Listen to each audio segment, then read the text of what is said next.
Ano ba mga kabalen? Kumusta kayo po? My name is Louie and welcome to Where in Pampanga, where we help businesses promote their products to our Where in Pampanga community. For today's vlog, nagpapasalamat kami kay K Craves for sending us their products. Gugutumin ko kayo sa mga pinadala nila. So, meron tayong mga party trays dito. Meron tayong baked spaghetti, chicken alfredo lasagna. Pinaka-favorite ko talaga pag pinapadala nila dito sa bahay, mga seafood Cajun. Yan, so meron din tayong mga desserts. Ito yung mga baked Hokkaido tarts. Meron tayong plain, and then meron naman tayo dito ang mga flavored. So strawberry, blueberry, and mango. Para sa akin guys, this is different kind of lasagnas.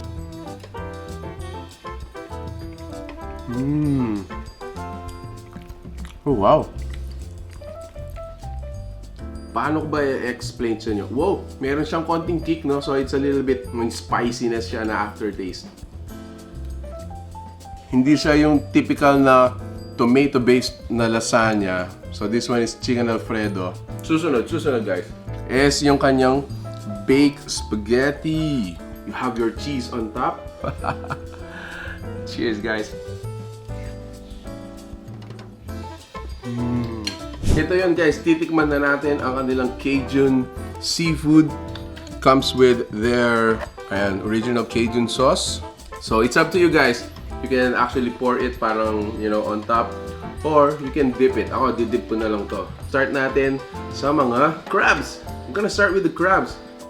Isan ko dito guys. Ayun o.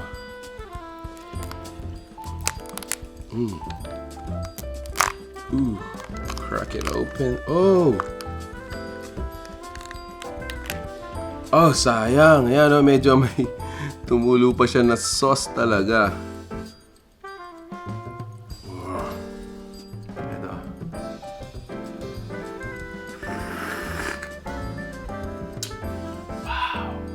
So satisfying. Alright, so ito yun guys. So gusto ko siyang kutsarain para kuha natin lahat. All in one.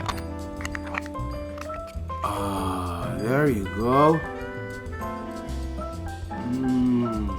So that was it. Meron pa siyang laman-laman dito at saka mga alige. Mga taba-taba, ayan. So again, usual na party tray for Cajun. Meron tayong shrimp, squid, tahong, mix of vegetables. That's it. And then, let me get this one.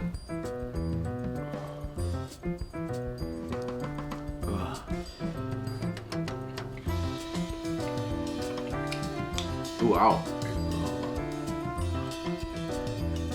Oh, more.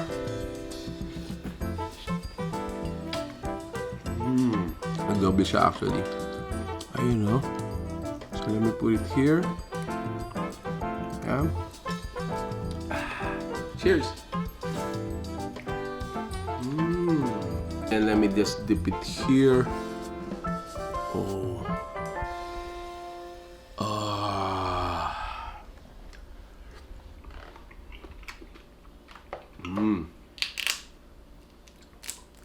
Don't you love that sound, guys? Ang sarap ng pakiramdam pag nagka-crack open tayo ng mga ng crabs. Still dripping with sauce. Ooh.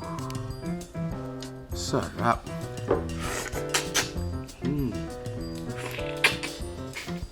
And then this one, look at that. Oil dripping, Cajun dripping. Diba? And just look at that. So, last dip dito sa Cajun sauce natin.